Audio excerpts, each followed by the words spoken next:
Breaking news. Aghori భార్య నుంచి విడిపించిన మంగళగిరికి చెందిన స్త్రీ వర్షిణి విషయంలో ఉత్కంఠ వీడింది. వర్షిణి ఎట్టకేలకు తన తల్లిదండ్రుల వద్దకు చేరుకుంది.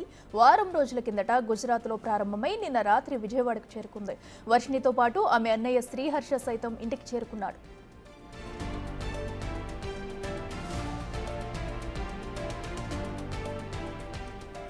నిన్న మధ్యాహ్నం వరకు వర్షిణి ఆచూకీ తెలియదని అన్న వర్షిణి తల్లిదండ్రులు వర్షిణి క్షేమంగా ఇంటికి చేరడంతో ఆమె తల్లిదండ్రులు ఆనందం వ్యక్తం చేస్తున్నారు.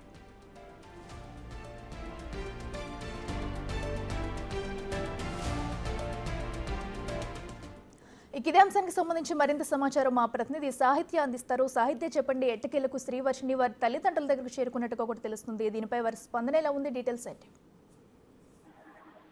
వారం రోజుల నుంచి వర్షిణి ఎక్కడైతే ట్రావెల్ చేస్తూ అంటే ఏదైతే గుజరాత్ లో ప్రారంభమయ్యి ఇంటి నివాసానికి చేరుకోవడానికి అయితే కనుక చాలా రిస్క్ చేస్తుందని చెప్పొచ్చు. నిజంగా వాళ్ళ అన్నయ్య హర్ష, ఇటు పెంచిన అన్నయ్య విష్ణు కూడా ఇద్దరు కలిసి ఆమెని చాలా జాగ్రత్తగా తీసుకొచ్చే ప్రయత్నం అయితే చేశారు. అయితే అక్కడ గుజరాత్ నుంచి డైరెక్ట్ గా భూపాల్ దగ్గరికి వెళ్ళారు. భూపాల్ దగ్గర నుంచి హైదరాబాద్ నుంచి విజయవాడ వాళ్ళు రావడానికి ప్రయత్నించారు. అయితే ఎక్కడి నుంచి కూడా తల్లిదండ్రులకి చేరవేసే ప్రయత్నంలో అయితే కనుక మధ్యలో కొన్ని చోట్ల ఆగడం అయితే జరిగింది. వాళ్ళు అయితే వర్షిణికి సంబంధించి కూడా వర్షిణి సేఫ్ గా ఉందా లేదా అనే దాని పట్ల అయితే కనుక వాళ్ళు ఎక్కడికక్కడ అప్డేట్స్ కూడా కొంత మేరకు ఇవ్వకపోవడంతో అయితే కనుక తల్లిదండ్రులు కంగారు పడ్డారు. నిన్నటి వరకు కూడా పృథ్వీలో మనం వర్షిణి చూసాము. వాళ్ళు కంగారు పడితే కూడా వర్షిణి ఎక్కడుందో ఏంటో అని చెప్పి ఇటువైపు విష్ణు మీద కూడా వాళ్ళే అనుమానం వ్యక్తం చేశారు. అసలు విష్ణు మాకేం సమాచారం అందించడం లేదు, విషయం మీద పోలీస్ కేసు పెడతామని కూడా వాళ్ళు చెప్పిన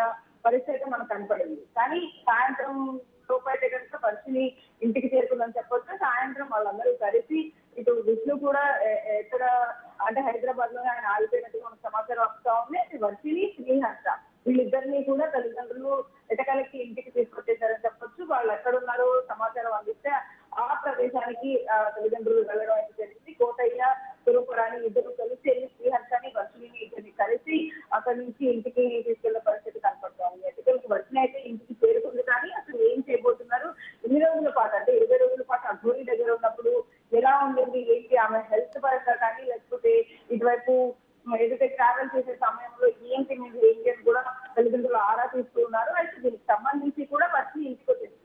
అయితే కోటయ్య ఏదైతే కంప్లైంట్ ఇచ్చారో ఉమెన్ మిస్సింగ్ కేసుకి సంబంధించి కూడా మంగళగిరి పోలీసులు అయితే కనుక ఇప్పుడు వర్షిణి ఇంటికి వచ్చేసిన నేపథ్యంలో వర్షిణి స్టేట్మెంట్ అయితే రికార్డ్ చేసుకోవడానికి కొద్దిసేపట్లో అయితే కనుక వెళ్లే అవకాశం అయితే కనపడతా ఉంది. అయితే పోలీసులు కూడా వర్షిణితో ఇటు తల్లిదండ్రులతో కూడా మాట్లాడిన పరిస్థితి అయితే ఉంది. క్షేమంగా వచ్చేసినందుకు కూడా వాళ్ళందరూ కూడా ఆనందం వ్యక్తం చేస్తూ ఉన్నారు. ఇటు వర్షిణికి సంబంధించి కూడా కొన్ని డీటెయిల్స్ అయితే కనుక స్టేట్మెంట్ పరంగా అయితే కనుక వాళ్ళు ఆరా తీసే అవకాశం అయితే కనపడతా ఉంది. ఎందుకంటే అఘోరి చెరలో ఉంది, అఘోరి దగ్గర సేఫ్ గా లేదు, అఘోరి దగ్గర ఇన్ఫ్లుయెన్స్ తోనే అఘోరి దగ్గరికి వెళ్ళిపోయింది వర్షిణి అని ఎవరైతే తల్లిదండ్రులు ఆరోపించారో వాటి నేపథ్యంలోనే ఇటు ఈ పోలీసులు అయితే కనుక వర్షిణిని అడిగే అవకాశం అయితే కనపడతా ఉంది. వర్షిణి ఎలాంటి సమాధానం చెప్పబోతుంది, మళ్ళీ అఘోరి దగ్గరికి వెళ్ళే అవకాశం ఏమైనా ఉందా, లేకపోతే ఇక్కడే తల్లిదండ్రులతోనే ఉంటానని చెప్పేసి చెప్పబోతుందా అనేది అయితే కనుక ఉత్కంఠగా మారుతుంది. ఎందుకంటే ఆల్రెడీ గుజరాత్ లో వీళ్ళు పట్టుకున్నప్పుడు కూడా నేను వెళ్ళను, నాకు ఇష్టం లేదు, నన్ను బలవంతంగా తీసుకెళ్తున్నారు అని వర్షిణి చెప్పడంతో అయితే కనుక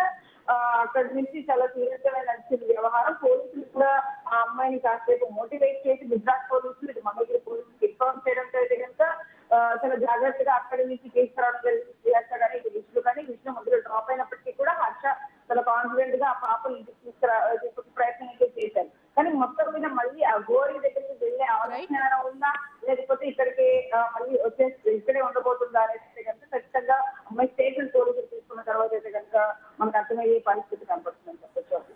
రైట్ సాహిత్య, థ్యాంక్ యూ.